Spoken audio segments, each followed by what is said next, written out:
Sports. El invitado de hoy, Informativo Forever FM.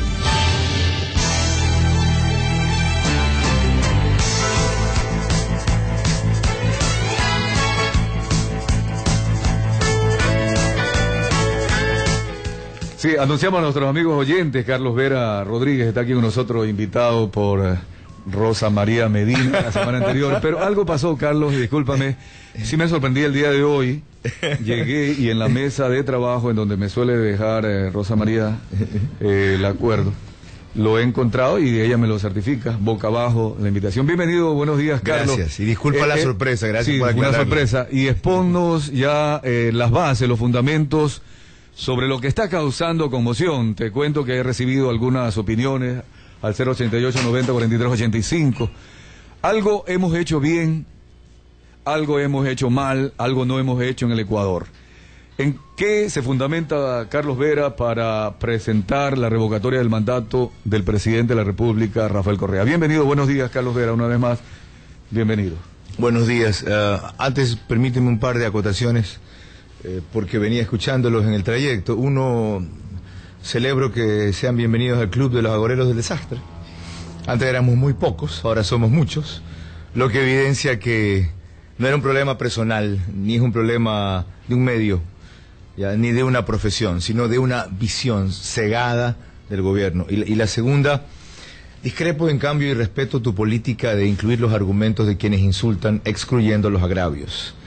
Porque eso es un trato discriminatorio de quienes solo argumentan en contra sin agravios, y puede ponerlos en la misma condición. Yo enfrenté el mismo dilema cuando estaba en televisión, y la decisión fue distinta. Aquel que tiene argumentos con agravios, quedan fuera los argumentos y los agravios. Pero te vuelvo a repetir que respeto tu política de apertura. Para ponerlo en claro, y tú con la experiencia de tantos años, haber recibido, me imagino, agravios. Yo lo que me refiero es que cuando yo invito a alguien, cualquiera que sea su posición política, le pido debatir con altura, hablar con argumento, con cifras. El Ecuador no está creciendo, por ejemplo, en lo económico. Tenemos gravísimos problemas de corrupción. Hay un irrespeto a la institucionalidad democrática, de separación de poderes, el de Estado de Derecho, etcétera. Discutir ese tema. Si alguien cree que Rafael Correa está respetando los derechos humanos, está respetando el crecimiento económico, el Estado de Derecho, etcétera, que nos lo diga y decimos estoy equivocado. Pero si alguien nos llama y nos insulta, algo que prohibimos o que no aceptamos, que se insulte al presidente o se insulte a ningún legislador de Alianza País, no lo podemos permitir también. Y yo leí un mensaje donde nos decían que nosotros somos mediocres y atrasapueblos.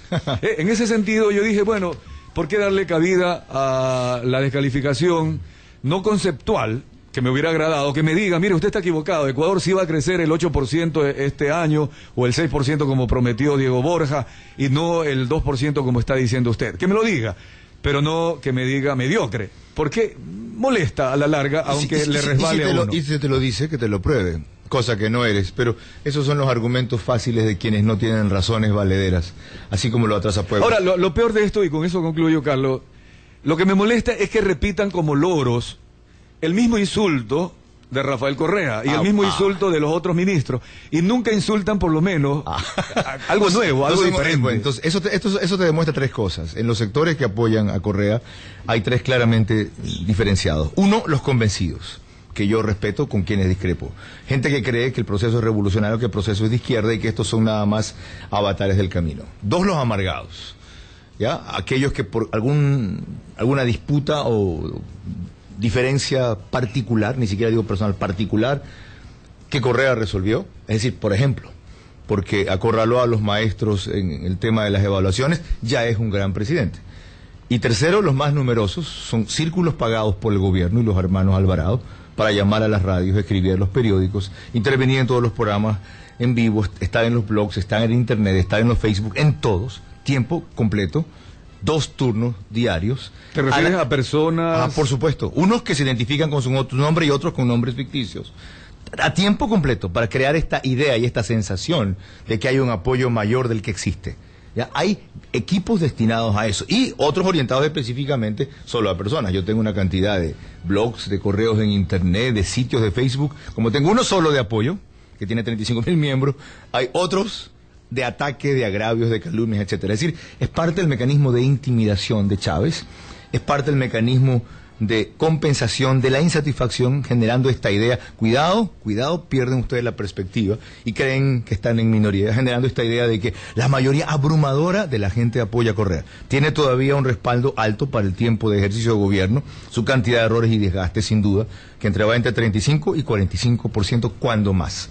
Pero jamás llega a los niveles que dice su encuestador favorito, que tuvo contratos por $4,5 millones el año pasado, que es Santiago Pérez, y menos al que le acolitan otros 2 encuestadores que van a la saga, con tal de seguir teniendo contratos subsidiarios del gobierno. Y en algunos casos, de buena fe, las encuestas no miden su desgaste porque hay una cosa que se llama opinión vergonzante.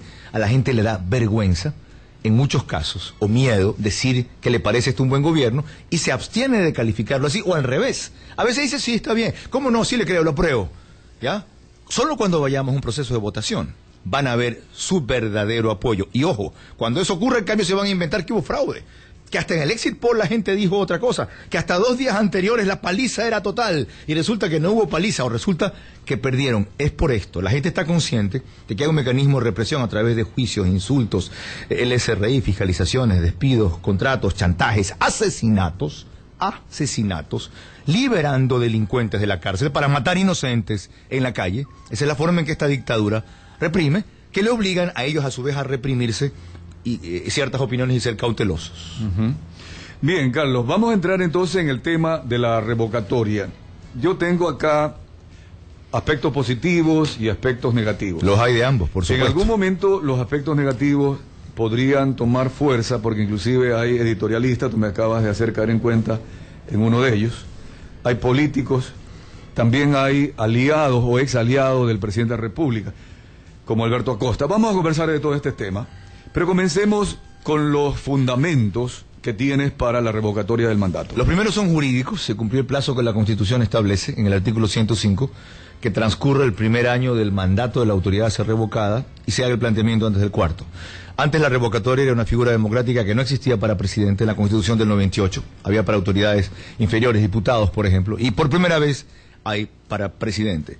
El artículo 244 del Código de la Democracia viabiliza el ejercicio de ese derecho. El artículo 13 del reglamento de consultas populares que hizo el propio Consejo Nacional Electoral, cosa curiosa, porque como tú sabes los reglamentos son facultad exclusiva del Ejecutivo. Esta vez lo hizo el electoral a cuenta de que era su propia materia. También da la mecánica de la consulta. Y yo creo que respecto a eso nada podrá decir el Consejo Nacional Electoral, que tiene una semana sin contestarme. El segundo es que lo plantea una organización, un movimiento o un ciudadano cualquiera en ejercicio de sus derechos de participación ciudadana y políticos, dice la Constitución. Yo estoy en pleno ejercicio de ello. Y los terceros es que haya razones ya en la parte política ética que no exige en cambio la Constitución. Y una cosa curiosa, yo creía, y en eso estaba equivocado, había malinterpretado la ley, y lo dije porque no había consultado al mismo proceso de juristas que consulté antes de hacer el planteamiento, que la revocatoria de mandato requería que la Corte Constitucional califique la pregunta. No, no es así. Por eso no se lo pedía a la Corte Constitucional.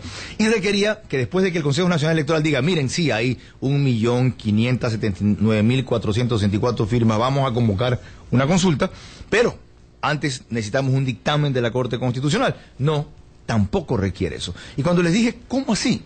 Me dijeron, Carlos, es muy sencillo, fíjate bien en la Constitución, porque los mecanismos y la pregunta están implícitos en el articulado, solo que hay que ponerlos de manera de interrogante. ¿Aprueba usted la revocatoria del mandato del presidente constitucional de la República del Ecuador, economista Rafael Correa Delgado? Dice, la autoridad a ser revocada, el periodo que tiene que transcurrir, identifica los nombres completos. Y punto.